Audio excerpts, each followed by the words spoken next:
Essentially, it's about finding the beauty in chaos, basically. And that can be like an internal thing or an external thing. And while I was writing the EP, I was very aware of the fact that, we are in a pandemic that's affected people's mental health, it's affected people's financial health, relationships. But also you're dealing with that along with your normal everyday life and whatever else you were handling before. Hi everyone, welcome back to We Plug Good Music TV. My name is Ayo and you're tuned into a brand new series titled Behind the Music, where we'll be speaking to some of our favorite artists and they'll be taking us behind the scenes to their latest releases. Today, we are speaking with London R&B soul singer and songwriter BIM. Here we go. BIM, welcome to the show. Thank you for having me. How's it going? It's going well. Cool. Before we start, we'd like to do a quick check-in. Just to check in. How are you doing? How's the year going so far? What have you been up to? I'm doing really well. Things are really good. I have a little bit of a sore throat at the moment, so it sounds a little bit rough, but everything's good. Started the year well. My EP, my debut EP, Beauty in Chaos, came out in January. Done a few collaborations since then. Some live shows, gone on tour with Bastille, featured on that album. So yeah, we're doing good. We're doing good. So how was the tour with Bastille? I also hear that you opened for them on one of their tour dates. So like, what was that whole experience like? It's been fantastic actually. I've worked with Bastille on and off for like 5 years now. Okay. So it's not a new relationship, but it was meant to be a one-off show, and we've been together ever since. Oh, nice. So which is great. And the tour is Give Me the Future tour, which is the title of their latest album. Okay. And so we've just done UK and Europe, and they've got some other legs to go. Really, really good. I did the opener for the last show in Brighton. And which was a bit of a surprise. And so, but it was really well received. Awesome. And the people really loved it. Yeah. The music that they do obviously is different to what I do, but the audience really loved it. They were very attentive. I've had lots of great feedback and lots of new followers. So it was really good. Awesome. So before we jump into your new EP, for the people that may be watching or listening, that may be meeting you for the first time, could you give us a bit of a backstory as to who BIM is and how we got to where we are today? I'm a soul and R&B primarily writer and singer. I've probably done BVs for many of your favourites. Many of the albums that you're hearing, I've got my voice somewhere or the other on them. Definitely here for UK. I just write and sing songs which I think kind of reflect who I am and what I see around me. And I've been doing that for quite a few years now, and then released my debut EP this year. So if you like well-written, reflective, but head nodding R&B, then you need to come my way. So let's talk about the Beauty in Chaos EP. I've read that the EP looks at the desire to live freely and fully regardless of the circumstances. But in your own words, can you tell us what the EP is all about essentially? Essentially, it's about finding the beauty in chaos, basically. And that can be like an internal thing or an external thing. And while I was writing the EP, I was very aware of the fact that, we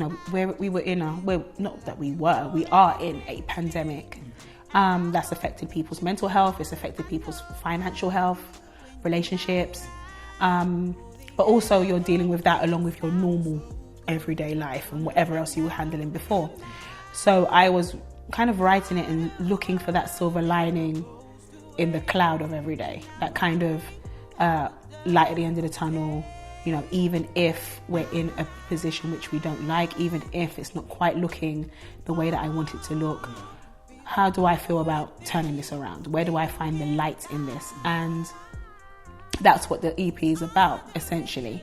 Finding the light in each dark circumstance, whether that is making a decision to have the kind of relationship that you want and not choosing anything that's not that, or if that's about looking for hope when actually you're in a dark place, recognizing that you need help. All those things are kind of touched on in the EP, and that's what it's about. So were there like any specific moments in your life that sparked that desire for looking for the silver lining in those dark times per se? I think if anybody has ever been through anything, I think if you want to survive after experiencing anything that's difficult, then you have to turn your eyes towards the light. You can't drown where you are. And that can be something that's, rather minimal, or it can be something that's a major thing in your life. I don't think there's anybody who hasn't experienced something. And so I think that that's where my mind always is, and that's how I'm built. So that's going to come through when I write. And that's what this EP, all the things that were coming out of me at that time, they all sat around that kind of thinking. Cool. You have also mentioned how the EP is an ode to women like you being fully seen. Yes. Can you speak to why and how that is important? I think in the industry that we're in, the music industry as in general, there aren't that many representations of, which are at the top tier. There's plenty of musicians, plenty of fantastic, gorgeous black women doing what they do. But to have that in the mainstream is not the norm. And to have us seen fully is not the norm. I think people are used to certain aspects of us, or those certain aspects are acceptable. People like us loud. People like us glamorous. People like us entertaining. The idea of us maybe being introverted or needing help or not actually wanting to be the center of attention is not something that's really kind of focused on. There aren't as many nuances about being a woman who is black, or a woman maybe who is darker skinned, which are really focused on in a positive light or in a full light. And this is just, I cannot speak for every single woman, and I wouldn't even try to. But this is just a little flashlight, giving a few nuances, a little bit of a more rounded aspect to add to the colour of the whole picture. Definitely. And I think that's important. Definitely. Thank you for that. Let's dive into some of the singles from the EP. So let's look at the lead single, I Still Remember. You are calling it a soulful take on an emotional whirlwind that is being black in Britain. Yes. What specifically inspired you to take this on and to want to write the song? Well, I think I wrote this song in the summer of 2020. And of course, I think everybody remembers, unfortunately, the incident with George Floyd. And a lot of noise came from that, and a lot of change came from that. And it felt like as if there was a bit of an awakening where people were kind of like, this is awful. Some people's eyes were being opened, and they were like, this is happening in broad daylight. And it seemed for a lot of people it was the first time they really were able to grasp what had been happening. But for me, the other side of that was, how could you not have seen this? For me, there was a frustration there, where it was like, this happens every day in one form or another, subtle, overt, and people are not paying attention, or people are closing their eyes. And all of a sudden are feeling like, okay, well, now I can open my eyes, it's safe to do. And there was a frustration there, where I was writing from a place where I was like, well, this happens all the time. And after you've got over this incident, are you going to go back to closing your eyes when basically this is the kind of burden that people are carrying on their backs from the day they're born? And I think that the idea of being black in Britain is different to being black in the US or being black in a predominantly black country. It's different. And I think the nuances of that have to be recognized because the experience is different. And so I was speaking about, within the song, if you look through the lyrics and so on, I'm speaking about the trials of our parents, the stress of our mothers, and the stress, and the worries of our fathers, you know, who are immigrants coming to a country which does not welcome.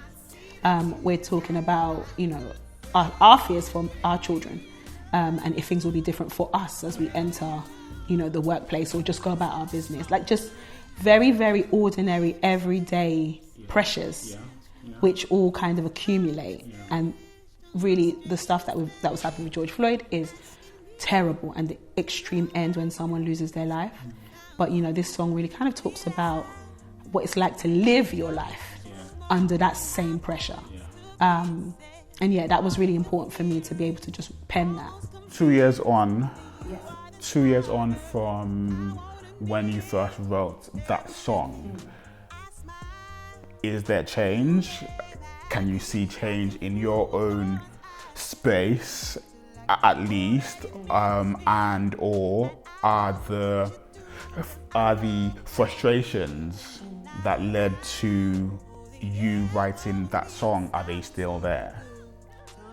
I think that the conversation always moves on. It always pushes ahead incrementally. So the frustrations are still there. The things that are happening are still there. But conversations are being had which might not have been had a couple of years ago. Or some people are, you know, talking about it in a way that they didn't think of which is always good. So things are moving forward. And they have been moving forward, and they will continue to. But I think that then doors open for other conversations where, you know, are we going to forget about 2020? Are we going to say that we've done enough? You know, are the people who were making a lot of noise then, are they still as interested now? You know, so there's other conversations that go on. And while that's happening, we are still living. We still have to go to school. We still have to go to work. We still have to just try and enjoy ourselves and just live a nice life. People are still raising children. They're still falling in love. They're still building houses and buying others, you know. So it's about that kind of, that tension between, we're trying to do the work, but we're just trying to live. So things are happening and they're going forward, but I think it's always going to be a conversation. It's always going to be something. So I still remember comes with a very powerful visual as well. Can you take us into how that video came about and how you wanted the video to speak to the main themes of the song? Well, I worked on the video with an amazing director called Kat Couture, and I'd seen some of her work before, which I really loved. I loved the way that she kind of had, there was kind of a love for her subjects through her camera, and she kind of brought out their beauty, even if it was quite simple. And I really wanted to kind of capture that.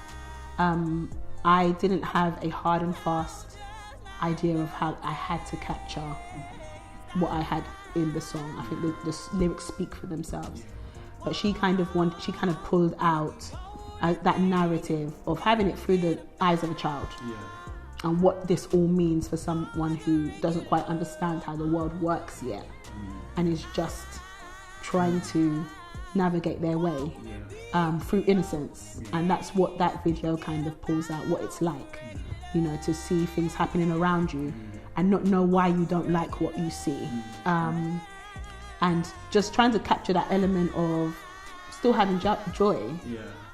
That family element, that kind of, like, we are still enjoying ourselves in the midst of stress or in the midst of unrest.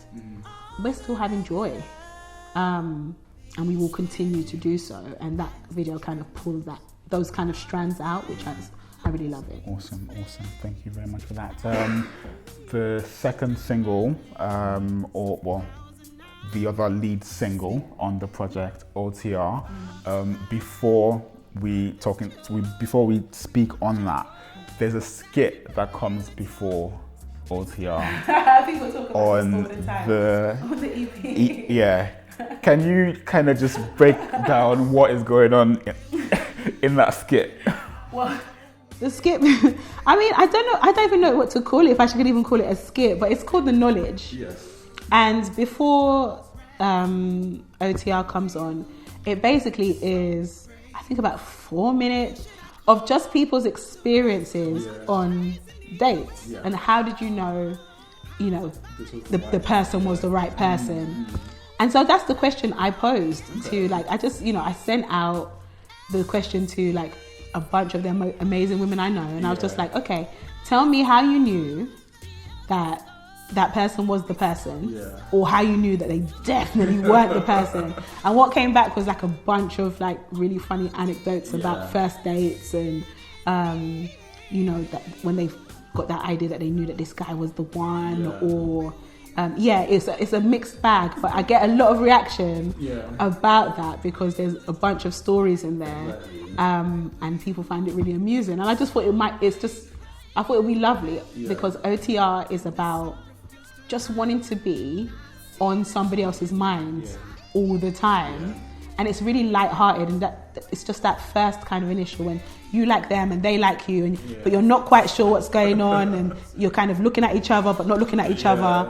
And I wanted to kind of capture that against people's experiences because I was speaking about women's voices, and I wanted to have other women's voices apart from mine. And there's stories on there. It's a really good 4 minutes conversation starter. But so you posed that or those questions to those ladies. Yes. Has that question been posed to you? I don't think it has. Okay, I don't think it has. Here we go. Okay. When did you know that they were the one or they weren't the one? We'll take either. Okay. Let's see. Which one is more amusing? I don't know. I mean, I think that there's been a few when you know that it wasn't the one. Are they gonna know when they see this? I don't know. I mean, let's see. I knew he wasn't the one when my sisters laughed at what he'd chosen to wear at an event. Once my sisters wrote him off, I could never quite look at him the same. Whoa. It just finished it. Really? Yeah, it finished it for me. But yeah, because both of my I've got 2 sisters. Yeah. And both of them are very well dressed, and very well turned out, and also very gracious. Okay. So from when they were like, Whoa. I was like, oh no! And after that, I couldn't look at him the same. It finished fairly quickly. Wow. Okay. It finished fairly quickly. Sorry, bro. Okay. All right. Digging deeper into OTR, which is the song that comes after that skit, or a summer-infused romance wrapped in roads, organs, horses, and harmonies. Yes. That's a very interesting description. Yes. So, in your own words, what are you doing in this song? Well, I mean, first of all, I will say that those are my words. Okay. So those are not that's not a PR. It's not a PR spin. No, okay. I wrote that. Okay. So really, OTR for me is I love Rhodes organ. Yeah. It's if the musos, or those who know Rhodes. Yeah. I love the sound of the Rhodes, and I love horns. I love a horn section, so that the trumpets are on there. I think there's 4 types of trumpet. Shout out to Tom Allen, who played all 4 for me. An amazing trumpet player, and it was for me. It kind of, the whole thing kind of felt like summer. It felt like, I don't know, we won't say the beginning of summer, let's say midsummer. Yeah. This time of round, we have got our summer bodies, we've gone out. Yeah. It's that rooftop vibe. It's that meeting your friends, seeing someone from across the room. They look at you, you look at them, and you're like, wow. And they're like, wow, but we're not saying anything. We're looking at each other, but not looking at each other. And it's that dance that people do when they meet someone that they like. And they're not sure if they like them, but they kind of think that they do. And so that kind of back and forth that happens, which is really exciting and really kind of enjoyable, and kind of like, okay, we're going to discover something new today and see. And if you do manage to talk to them, it's like, okay, how are we going to do this? And so OTR was that kind of really being kind of plain, like, I basically would like you to think about me all the time and, you know, and not have any space in your brain for anybody else or anything else. Yeah. So you have to call me and you have to take me out and we have to be around each other because I'm so exciting to you and you're so exciting to me. And it's that kind of vibe. And I think that vibe happens like the height of summer when everybody's out and enjoying themselves and looking their best and feeling their best and has the free time. So that's what it's all about. Definitely. All right. We want to go into kind of your creative process with this Beauty in Chaos EP. So can we dive into how you put the EP together? What was the process behind the making of this project? I went into the studio thinking to myself, okay, I want to start writing, and I know I'm going to work towards a project, but I want to start writing and then I'm going to see where it leads me. First song I wrote, I went in with LGK, who produced most of the EP. And the first session that we did intuition, and we finished that top to bottom, one session. And so I was like, okay, we've got something here. We can work. And that was our very first session together. And so from there, intuition kind of led the way. It's kind of for me, it is the manifesto for the whole idea. Intuition talks about trusting yourself, trusting your intuition and going for what you want to do. And so that was how it started. And once I had that, then I thought, okay, well, I will just keep writing and we'll see what fits. So I have other songs which aren't on this, which I wrote at the same time, but they didn't quite sit in that same mind, in that same kind of headspace. And so that's how I started, wrote that. And then as we kept on writing, then I was building that. And then as things were happening, I was thinking, okay, you know what, this kind of complements where I am. Let's write about this. Let me write about that. I'm in the mood for this. Let's do this. And that's how I just built it. It was kind of a composite, bit by bit. And that's how I write. Once I have one thing, then I look at what else will complement it. And if I'm in the mood to write about that, then that usually leads me on to something else. And so that's how it went. And so I was working with LGK. And so we continued doing that. We got quite a few tracks, multiple tracks actually, and some of them made it, some of them didn't, some of them will still come out, but they're slightly different style. And then I had OTR, which I wrote by myself, and then I had Alone, and so I worked with Will Hicks on those, and I've known him for a few years, and he's the one who produced Beyonce and Ed Sheeran's duet. And so he has more of I would say maybe a pop sensibility, a slightly kind of cleaner sound, more polished kind of look to how he likes to do music. Whereas LGK, he's more, it's R&B, it's soul, and he knows how to pull that out. So I thought that those songs really would benefit from that. And I worked with Will on that, went and spent some time with him down at his studio in the countryside, and we kind of deep dived into that, and worked on those, and then put those two elements together, and then we got what we got. Nice. So you worked with only 2 producers on this. Yes.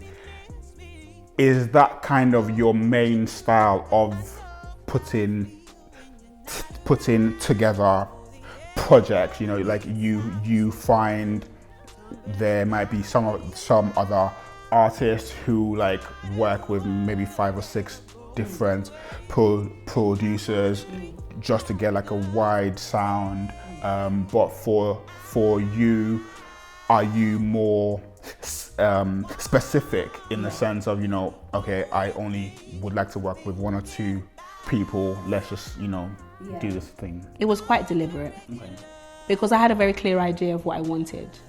And I had quite a clear idea of the kind of path that I wanted to go down for this project. And I feel like as if that kind of producer artist relationship is really important. You have to be able to kind of get one another. I think what ends up happening is that otherwise you end up veering towards what the producer would naturally do, as opposed to whatever it is that you want to kind of create. Because no matter how well you gel together, everybody has their own kind of style. And so you have to find someone who, or a couple of people, 3 people, whoever. If you can find 5 producers who bring out in you what you want, then that's amazing. But I thought for my first project, I wanted to kind of keep it small and see how I did with it. And it worked for me to have a couple of people who kind of got where I was going. I think, in the future, obviously, I'd work with more people and then you have more tracks and so on. But when you already kind of have hit on something that works, I feel like, you can kind of use that formula and then see where it goes. But yeah, it was a deliberate choice for me. It works for me. So you have mentioned that you hope listeners see themselves reflected in this project and they embrace what they see. My question is, now that the EP has been out for a few months, what has the reception been like? How does it make you feel? Does it match with what you hoped? I think it does. I mean, it does match with what I hoped, because I hoped that people would listen to the songs. I think we're so used to hearing so much music that we don't really pay attention to lyric. We don't, it's the melody and then we dance to it. We don't even know what they're talking about. To be honest, most of the time we don't care. We're having a good time, so we don't really care. And so I really wanted people to pay attention to it and to listen to it and to get into the lyrics and to get into the cadence and to kind of get the references if they can. And people have, I have a song on there called Cinematic, and in that song I think I reference maybe 30 films. And so the game that I always play when I do it live is I'm like, do you know the films? Can you recognize the films? Because obviously I don't say the names of the films. And people are getting it. People are listening to it and they're like, okay, is this bit about this bit? And I'm like, exactly. So I know that people are listening to it. And I've had such a reaction from people on Alone, because on Alone it's vocals and it's piano.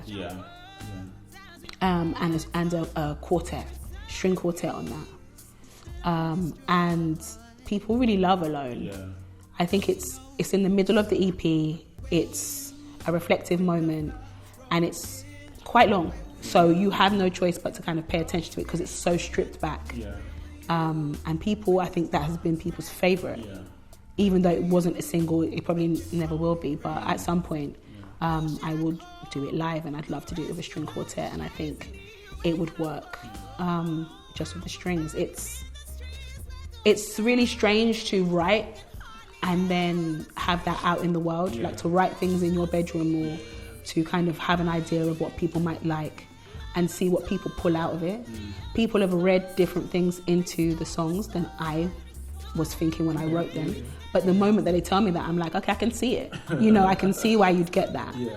And it's really beautiful to have people listen to your work, take the time out of their day to listen to their work, and then actually come back to you and say, well, I really love this, or I love the way you did that. And it's just really it's encouraging that people love what you do, like any part of it, when it's so precious to you.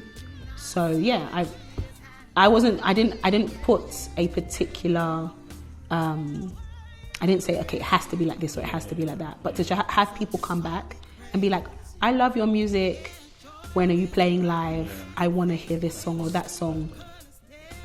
That to me is everything. So yeah. We might come back to this at the end, but can you speak to this track alone, right? Like, what inspired this track? What does this track speak to? Who are you speaking to on this song? Alone was inspired by just being at one point being in a really difficult, low place, and being able to recognize even in that place that I needed help. I think that it can be one of the most difficult things to accept that you're not going to be able to crawl out of this particular hole by yourself. And I think, many of us are kind of, it's pride that makes us think to ourselves that, I'll do everything by myself. Yeah. And if you find yourself in a position where you're like, actually, I've tried and I can't, but if I stay here, I don't know what's going to end up happening. And that's what Alone is talking about. I mean, the main kind of tagline through it is that, being alone is a bad idea. Yeah.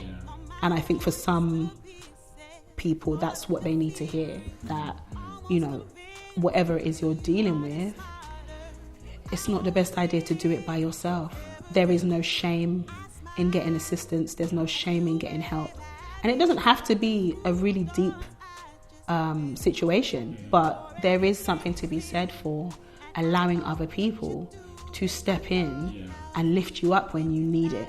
And that's what the song is about. It's about, maybe feeling like you're in over your head, maybe you're drowning a little bit in plain sight, and, kind of putting your hand up and saying that I don't know how I'm going to solve this, but I know that I can't do it by myself. And that's who it's speaking to, whoever is in that position where you're like, I think I'm going to try and do this. And it's kind of like, well, no, no, you can't. Yeah. And let's accept that we can't. Yeah. And it doesn't have to be everybody, but even if you can find one person who you can trust to help you to kind of pull yourself out of that hole, cling on to them and pull yourself all the way out. And that's what that song speaks to. Awesome. So 2 more questions. We'll start with the easy one. What's next for BIM for the rest of 2022? For the rest of 2022, lots of writing. Going to be doing lots of writing. I love to write, even if it's not for myself, so I enjoy that. Lots of writing, getting better at the writing. Collaborations, hopefully. Releasing more music, getting more stuff out there, and hopefully lots of live shows, because I really love to sing live. Like, I love the studio. I think everyone likes the studio, but I love it live, and it's different every single time. Me and a full band, live perfection. That's my favorite. Yeah. So that's lots of that this year, hopefully. Awesome. So our final customary question for this series. So people have listened or watched and they like the sound of BIM, and they want to go back and they want to hear more. Yes. What 3 songs should they start with and why? Well, I would say listen to everything. No. But because I think it's best. But I would say listen to OTR, because I released that first because everyone was like, this hook, I'm singing it over and over. It's looping in my head. Yeah. So I think OTR is a great place to start. My personal favorite, cinematic. Okay. I love cinematic. I think it's fun. I wrote it myself, but I think it's fun. And it's very cool. Yeah. Full of harmonies, full of descants and there's all sorts of stuff going on there. So I think you'll love that. And try Alone. Okay. Try Alone, yeah. I mean, I would say you can pick between Alone and I Still Remember, depending on the mood you're in. Depending on the mood you're in. But those would be my choices. Awesome. Thank you so much. Can you tell the people where they can find you? All the socials, all that good stuff. Amazing. Thank you so much for having me. So I'm BIM, that's BIM, all capitals. I am not the only BIM in the world. But yeah, you can find me, look my face. If you're looking for me on Instagram, they call me Abimbola. If you're looking for me on Facebook, it's the same. If you're looking for me on Twitter, it's call me Abimbola. And if you go to any of those places, I have like a linked, there's a link there, click on it, it'll take you to everything. I'm on SoundCloud, I'm on, Spotify. You can find me everywhere. All the places to listen to all the things. Yes. As well. So thank you so much for this conversation. Thank you for coming down. It's been lovely talking to you. Thank you so much for having me. It's been a pleasure. Thank you. Thank you.